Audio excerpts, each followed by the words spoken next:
Welcome to market investment. मैं हूं राहुल गुप्ता। स्वागत करूंगा आप सभी का हमारे चैनल मार्केट इन्वेस्टमेंट में। दोस्तों, आज हम बात करने वाले हैं चांदी के बारे में। आज हम बात करेंगे गोल्ड के बारे में। आज दिन है बुधवार का 25 जून एंड कल वाले ट्रेडिंग सेशन है यानी मंगलवार वाले दिन हमने देखा कि गोल्ड के अंदर एक बहुत बड़ी गिरावट हमें देखने को मिली। गिरावट इतनी बड़ी थी कि गोल्ड के भाव 96,500 के आसपास आ गए। 2,500 अंकों से ज्यादा बड़ी गिरावट हमें गोल्ड के अंदर देखने को मिली। वहीं चांदी के अंदर भी हमें लगभग 2,000 अंकों जितनी एक बड़ी गिरावट देखने को मिली। तो भाई, इतनी ज्यादा गिरावट आने के कारण क्या थे भाई? क्यों इतनी ज्यादा गिरावट आई?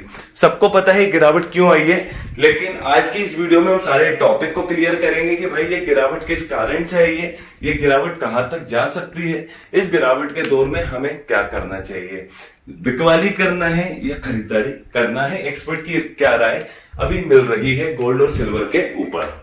तो दोस्तों, आज का जो हमारा टॉपिक है सिल्वर और गोल्ड का, उसको शुरू करने के पहले मैं आपको बताना चाहता हूं कि मैं गोल्ड, सिल्वर या अदर कमोडिटी से रिलेटेड कोई भी लेटेस्ट न्यूज होती है, कोई भी लेटेस्ट अपडेट होता है, तो उसकी एक वीडियो बनाकर पर्टिकुलर डेली बेसिस पर एक वीडियो बनाकर अपने यूट्यूब चैनल पर अपलोड करता हूं। अगर आप भी डेली बेसिस पर सारे अपडेट, सारी न्यूज चाहते हैं तो सबसे पहले मेरे इस चैनल को सब्सक्राइब कर लीजिए। चलिए दोस्तों, अब शुरू करते हैं आज का जो हमारा मेन टॉपिक है सिल्वर और गोल्ड का।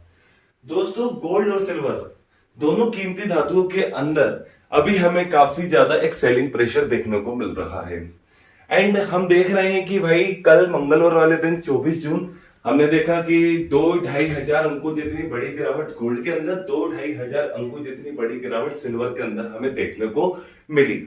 अब कारण क्या था कि ये इतने ज्यादा भू राजनीतिक तनाव बढ़ रहे थे, ईरान, इजराइल, इसको लेकर गोल्ड और सिल्वर काफी ज्यादा पैनिक हुए थे, उनके भाव ऊपर की तरफ गए थे।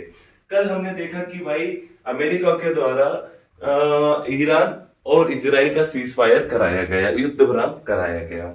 अब युद्ध विराम होने से क्या हुआ? सेफ इन्वेस्टमेंट की डिमांड घट गई।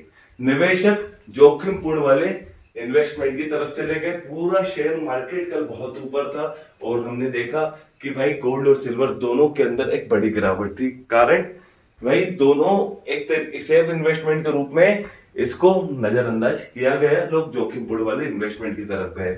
अब सीज फायर की न्यूज के बाद तो गिरावट आना ही थी, सबको पता था। हमने संडे वाले दिन जो वीडियो अपलोड करी थी पूरे वीक की, जिसमें हमने बात की थी कि भाई इस वीक के अंदर किसी भी दिन सीज फायर होता है, सोमवार को, मंगलवार को या कहीं किसी भी दिन अगर सीज फायर होता है तो गोल्ड के भाव आपको 96,500 रुपए तक देखने को मिल सकते हैं, 96,500 तक देखने को मिल सकते हैं। वहीं हमने चांदी का अनुमान लगाया था कि 1,02,000 रुपए तक चांदी के भाव आपको देखने को मिल सकते हैं। लेकिन बेल एंड गुड चांदी के भाव इतनी नीचे नहीं आए, 1,04,000 रुपए के आसपास, 1,03,700, 600, 700 के आसपास ही आकर रह गए।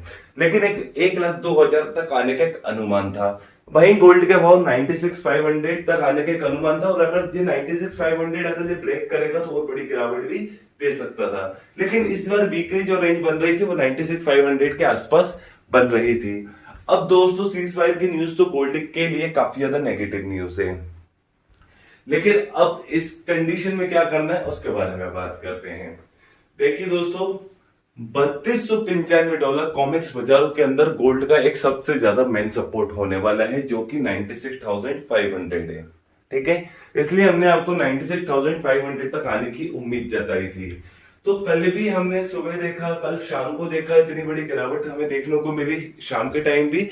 तो $3295 का जो मेन सपोर्ट है गोल्ड का, उसने बहुत अच्छा सपोर्ट दिया और वहां से गोल्ड के अंदर वापस हमें रिकवरी देखने को मिल रही है।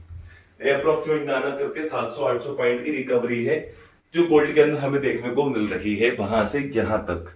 तो $3295 के सपोर्ट ने फिलहाल में काम कर दिया। लेकिन दोस्तों, अगर $3295 का सपोर्ट अगर इन केस दोबारा उस सपोर्ट के आसपास गोल्ड आता है और अगर उस सपोर्ट को वापस तोड़ता है ना, 96,500 को वापस तोड़ता है गोल्ड, तो गोल्ड आपको $3265 तक जाता दिखाई दे सकता है। जो कि आपको 95,600 800 के आसपास होने वाला है। और $3265 भी तोड़ता है तो आपको $3205 $3230, जो कि 94,500 तक की रेंज आपको दिखा सकता है। क्योंकि सीज फायर की न्यूज अगर बिल्कुल कंप्लीटली काम करती है तो हो सकता है कि सेलिंग प्रेशर आ जाए और आपको इतनी बड़ी बड़ी गिरावट देखने को मिले। लेकिन अगर हम दूसरे पॉइंट से देखें, देखिए सीज फायर है, हो सकता है इसका उल्लंघन भी हो, ठीक है। तो एक सीज फायर की एक उल्लंघन की एक उम्मीद जताई जा रही है कि ये युद्ध विराम ज्यादा लंबे समय तक रह नहीं सकता, ऐसी उम्मीद जताई जा रही है। क्योंकि अभी ईरान की तरफ से, इजराइल की तरफ से भी तरह तरह के कमेंट्स निकल कर आ रहे हैं। जैसे ईरान ने बोला है कि भाई हमने न्यूक्लियर जो मतलब हम न्यूक्लियर बनाने में थोड़ा सा लेट जरूर होंगे लेकिन हम रुकेंगे नहीं, परमाणु हथियार बनाएंगे। तो ऐसे ऐसे स्टेटमेंट निकल कर आ रहे हैं जो कि गोल्ड को काफी ज्यादा सपोर्ट करेंगे। युद्ध विराम अगर टूटता है तो वापस गोल्ड को आपको सपोर्ट देखने को मिलेगा, ठीक है। एंड अभी फेड ने एक हल्का सा एक हिंट दिया है कि वो आने वाले महीने के अंदर आपको मतलब ब्याज दरों के अंदर कटौती देखने को मिल सकती है। अगर ब्याज दर के अंदर कटौती होती है तो गोल्ड को फिर से एक सपोर्ट मिल सकता है। तो दोस्तों जो $3295 है ना, वो मेन सपोर्ट है, ठीक है। उस समय आपको सारी न्यूज के ऊपर भी नजर रखना है कि न्यूज क्या है बाजार के अंदर। देखिए गोल्ड क्या है, काफी सेंटिमेंटल मेटल हो चुका है, काफी ज्यादा भावनात्मक धातु हो चुका है। जैसी न्यूज आती है वैसा चलने लगता है। न्यूज पैनिक है भाई बढ़ने लगता है, न्यूज वापस शांति आ गई वापस नीचे की तरफ आ गया। तो आपको तो भाई बहुत इजी हो गया, ठीक है ना, काम करना। कुल मिलाकर न्यूज पे नजर रखो, सेंटिमेंट पे नजर रखो, डेटा पे नजर रखो। न्यूज अगर लड़ाई झगड़े की आ रही है, कोई टेंशन वाली न्यूज आ रही, गोल्ड खरीदो। टेंशन वाली न्यूज खत्म हो रही है, गोल्ड बेचो। अभी आपने देखा 21 अप्रैल क्या हुआ, गोल्ड ने जो नया लाइफ टाइम हाई बनाया $3500 का कॉमेक्स में, भारतीय बाजारों के अंदर 99,000 का। क्या हुआ, टैरिफ को लेकर पैनिक सिचुएशन थी, गोल्ड बढ़ता जा रहा था। जैसे टैरिफ को लेकर पैनिक सिचुएशन खत्म हुई, गोल्ड गिरता जा रहा है। कुल मिलाकर सेफ इन्वेस्टमेंट के रूप में गोल्ड को याद किया जा रहा है। तो न्यूज देखो, वैसी वैसी पोजीशन बनाओ, बाय की चल रही है बाय बनाओ, सेल की चल रही है सेल बनाओ। अब सारी न्यूज सारे अपडेट सामने नंबर दिया है, उस पर आपको मिलते रहेंगे। वहीं चांदी की बात करें तो भैया चांदी के अंदर तो गिरावट पे खरीदारी कीजिए। हर एक्सपर्ट की एक ही सलाह है, गिरावट पे खरीदारी करो, एवरी गिरावट पे खरीदारी करो। 1,02,000 में करो, चाहे 1,03,000 में करो, तो भाई गिरावट पे खरीदारी करो। एक स्टॉप लॉस लगाओ, जो कि आपका स्टॉप लॉस है भाई 200 पॉइंट का है कि 400 पॉइंट का है कि 600 पॉइंट का है, वो स्टॉप लॉस रखो और लिमिटेड माल खरीदो ताकि आपको तकलीफ ना हो, बड़ा नुकसान ना देखना पड़े। एंड तो दोस्तों 1,02,000 से 1,11,000 के बीच में चांदी अभी सस्टेन होती हुई दिखेगी। मीडियम टर्म के चांदी के टारगेट जो हैं वो $38, $40, $42 है, जो भारतीय बाजार के अनुसार 1,10,000, 1,15,000, 1,20,000 रुपए होते हैं। मीडियम टर्म में ही चांदी आपको 1,10,000, 15,000, 20,000 तक जाती हुई दिखाई दे सकती है। तो गिरावट में खरीदारी करो। जैसे ही चांदी के लिए कोई पॉजिटिव न्यूज आती है, जैसे ही डिमांड में तेजी आती है, वैसे चांदी के भाव आपको बिल्कुल बूस्ट करते हुए दिखाई देंगे, ऊपर जाते हुए दिखाई देंगे। बस गोल्ड को लेकर आपको न्यूज के ऊपर ध्यान रखना है, चांदी को लेकर भी न्यूज के ऊपर ध्यान रखना है, गिरावट में खरीदारी करना है, स्टॉप लॉस लगाना है, कम कैपेसिटी के अंदर काम करना है, ज्यादा ओवरलोड माल लेकर नहीं चलना है।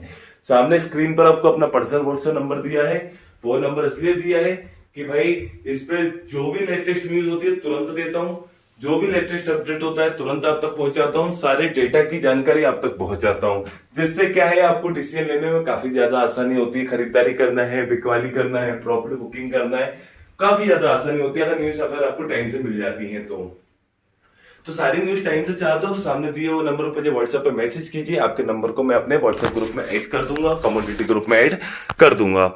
चलिए दोस्तों, अगर आपको ये मेरी वीडियो अच्छी लगी तो मेरी इस वीडियो को लाइक कीजिए। अगर आप मेरे साथ जुड़कर रहना चाहते हैं तो मेरे इस चैनल को सब्सक्राइब कीजिए। एंड अंत तक मेरे साथ इस वीडियो में बने रहने के लिए आप सभी को मेरा दिल से धन्यवाद।